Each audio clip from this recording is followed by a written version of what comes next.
This Family Life News podcast is made possible by the support of listeners like you. The United States has helped feed and clothe people around the world after disasters and wars. Since the end of World War II, and very specifically with the Kennedy administration in the 1960s, U.S. humanitarian aid has fed, immunized, and educated children and adults in developing countries. When we do this, we are feeding and clothing and helping people. But it can also be said that we are exercising what is called soft power. We're going to talk about what this is, soft power, today on Family Life's Inside Out. This is where we look at how God transforms his people from the inside out. I'm Martha Manikas Foster, and my guest today is Dr. Peter Meilaender. Dr. Meilaender is Dean of Religion, Humanities, and Global Studies at Western New York's Houghton University. This is where he is also a professor of political science. Welcome, Dr. Meilaender, to Inside Out. Thank you for having me, Martha. It's a pleasure to be here. Peter, I just want to make a point of saying that we're talking to you while you're in London, England, with one of Houghton's honors programs, and I thank you for taking the time to talk with us. Well, you're very welcome. So, soft power. I mean, it's a term that the general public is hearing more maybe than we ever have before, and we're hearing it since the start of the Trump presidency. I understand that the term wasn't coined until the 1990s, except further reading says maybe the 1980s, but it seems to me, and I want to talk to you about this, that the U.S. began to systematically engage in using soft power, at least starting with President Kennedy, though I wonder if prior relief programs like Howard Hoover's during World War I might be also qualifying. So, Peter, would you help us understand it? What's the definition and the political use of soft power on the global stage? And are all components of soft power economic components? So soft power is usually contrasted with hard power. We think of hard power as obviously coercive ways of getting other countries to do what we want them to do. And so the most clear, straightforward form of coercion, of course, would be military force. We can attempt to use military power to get countries to do what we want. We can also use economic power to get countries to do what we want. So things like tariffs or sanctions would be thought of usually as hard power rather than soft power.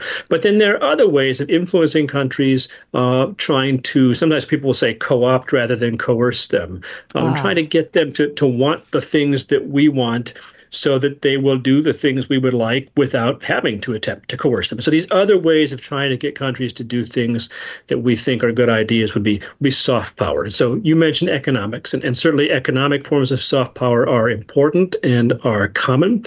You talked about kind of going back in history a little bit when that might have begun or been a concept. I think in terms of talking about it under the label of soft power, sort of using that framework, that is a more recent development. But we could go back. I mean, you mentioned Herbert Hoover. I think it was something like after World War II, the Marshall Plan, where the U.S. embarked on this huge program to rebuild Europe, and in particular to rebuild our opponent, Germany, whom we had just defeated.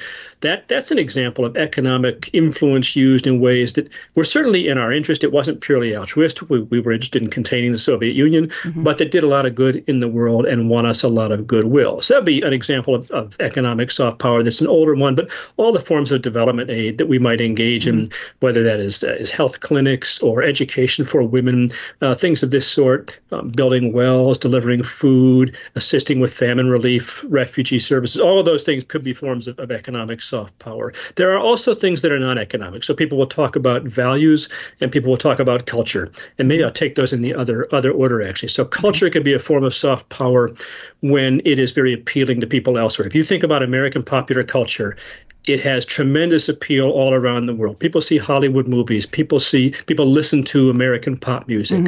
And so they get this exposure to American culture, which often looks kind of appealing and gets them interested and excited about America. And then in terms of values, countries can espouse values that have appeal to others elsewhere. And in particular, we would talk about values such as democracy, human rights, liberty, equality. These are things that have a lot of appeal around the world, and people associate them with the United States, or at least have associated them with the United States. And that has been a source of influence for us also. When it looks as if we value things that are appealing, that other people would like to have, it makes it just that much more likely. Exactly. Right? That much more likely that they would like to cooperate with us. Right. Thank you very much. You said getting others to want what you want. but doing it almost through friendship is a little bit too simple to say that, but I'm guessing that foreign exchange programs help with that in some ways. I mean, the foreign exchange students that came and lived in our town when I was growing up, boy, they loved being in the United States, and I also learned about their cultures too. But seems a lot of ways of exchanging a sense of camaraderie and friendship instead of enmity. Yeah, that's exactly right. And what you mentioned there, foreign students, would be another example that's commonly referred to. The fact that so many foreign students want to come and study at American universities is, again, it's a sign of the appeal that they have, and the fact that there's this kind of cachet that America has in that respect that's appealing around the world. Well, if you excuse me for just one moment. If you're just joining us, you're listening to Inside Out on Family Life. I'm talking today with Dr. Peter Meilaender, Professor of Political Science and Dean of Religion, Humanities, and Global Studies at Western New York's Houghton University. So, Peter, I want to believe, I'm a Pollyanna maybe, but I want to believe that at least some of the reason the United States wants to feed and clothe and educate, that we want to meet the needs of distressed people around the world, is because we understand that we share a fundamental humanity with people around the world. I'm wondering if you think that, at least on paper, many of the goals of soft power, the humanitarian initiatives, they dovetail with the call of Jesus Christ. Matthew 25, the Sermon on the Mount, how we treat others, to feed, to clothe, to treat the stranger as one of us. How do you connect those? Well, I think that's certainly the case, that there is some nice overlap there. And again, it's not always the case that we are ignoring interests. I mentioned the Marshall Plan. Of course, we wanted to be sure the Soviet Union was contained, but we could do good at the same time. Right. And so when we think in particular about those kind of development initiatives that we were mentioning before, those are pretty clearly ways in which we are doing good in the world. And it also happens to win us some goodwill. And that's, of course, a nice side benefit. But it certainly is kind of fulfilling that commandment to feed the hungry, clothe the needy, et cetera. And so just to give you one example of that kind of thing that might help listeners think about that, this is an example that I think is commonly sort of pointed to as a very successful exercise of development that would also win soft power influence. In the early part of this century, President George W. Bush launched an initiative to combat the spread of HIV/AIDS in Africa. Right. And this has grown over the years. There are about 50 countries that are associated with that now. It's headquartered in the United States, but has a number of partners. But this is an initiative that is usually credited with saving, by now, on the order of 20 million or so lives. Right? Really? So that is a lot of good done in the world. And do we have an interest in that? Of course we have some interest in that. It helps to stabilize some African governments that might have been destabilized by that raging epidemic of AIDS. Right. It probably contributes to some economic security. It might release migratory pressure. So we could think of ways in which it helps the United States in our interests. But I don't think that was the primary goal of launching it. So this is a way that we have done, I think, some real, clear, significant good in the world that definitely makes countries kind of look at that and say, that's a wonderful thing. That is not just the United States trying to pursue its own interests. That is helping people in obvious, concrete ways that they are very grateful for. And so, yes, do we win some influence and soft power by that? Absolutely. But we are certainly doing good work in the world at the same time. So if Christians aim to follow Jesus into improving the lives of people in distress, and the government program happens to be helping people who are in distress, might this be a reason for Christians in the United States to support our government's soft power initiatives internationally? I mean, the church does a lot of this and should be doing a lot of this, but why not go ahead and join in when the government is doing it as well, because the goal is getting met? Yes, no, I think that's right. And I think that there is certainly a role for the government to play here. Of course, as you say, there are church initiatives and charities, Catholic Services, Lutheran World Relief, et cetera. These are organizations that do all kinds of good in the world. Christians ought to support those and want them to do things. But government also has a whole range of expertise, of connections, of ability to get into places that are hard to get into. It has opportunities to kind of channel resources and work with other governments, like that HIV/AIDS initiative that ends up with a lot of international partners. We don't only work with governments. Our aid budget, and people should understand that the U.S. government's foreign aid budget it's less than 1% of the U.S. budget. Yes. So sometimes people imagine that we're spending some huge portion of the budget on foreign aid. And that's not, in fact, the case. It's a very small percentage of our spending.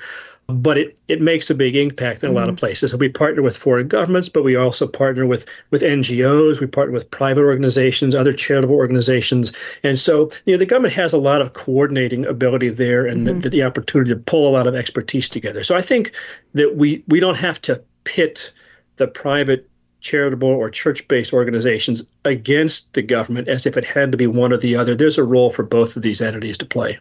So as a country diminishes its foreign aid, can you see a consequence both to the lives of people overseas who will not be getting, let's say, the needed medicine for HIV or the food or the clean wells for clean water to stop the spread of dysentery and typhoid and other I think all of those are waterborne diseases. But is that a time for the church to step up more? Are people going to be dying? I know this is kind of a raw question, but what's the consequence? Yeah. Well, there are real consequences. I mean, if you get online and start to read the news about the cuts that have been made to USAID, the government funding organization, there are medical clinics in developing countries around the world that have simply had to shut down and can't serve their populations. And is it in theory true that a church-based organization could step up and fill that gap? Well, yes, of course. That doesn't mean it'll happen, though, and it certainly doesn't mean it'll happen really fast. And so there are places that don't have access to equipment, that don't have access to supplies, medical supplies, and these sorts of things. And so I think there's a real cost to human lives and human well-being in places. And I don't think we should underestimate the way in which this does harm the image of the United States around the world when a country that many people across the globe have looked to for so long as a kind of beacon of ideals for humanity, when it appears to be only interested in sort of doing things where there's something clearly in it for itself. I think that changes the way people look at us. And in a world where there are other countries eager to exercise that influence, I mean, China has a very active, its own soft power initiative called the Rod and Belt Initiative.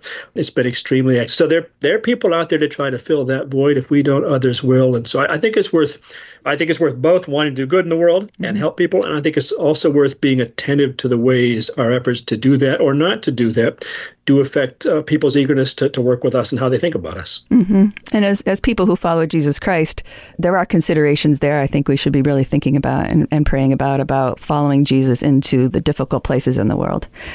Yes, so, yes, that's right. I really appreciate you taking time to talk with me today. Thank you so much, Dr. Meilaender, for joining me here today on Family Life's Inside Out. Oh, you're welcome. Thank you for having me, Martha. It's been a pleasure to talk to you. My guest has been Houghton University's Dr. Peter Meilaender. Currently in England with Houghton's London Honours Program, Dr. Meilaender is Professor of Political Science and also Dean of Religion, Humanities, and Global Studies at Houghton. I'm Martha Manikas Foster with Inside Out on Family Life. Thank you for listening to this Family Life News podcast. If you've been encouraged by what you've heard, please share it with others and click the subscribe button to automatically receive future episodes. Family Life is a listener-supported ministry. Podcasts like this are made possible by your financial partnership. Find out more at familylife.org.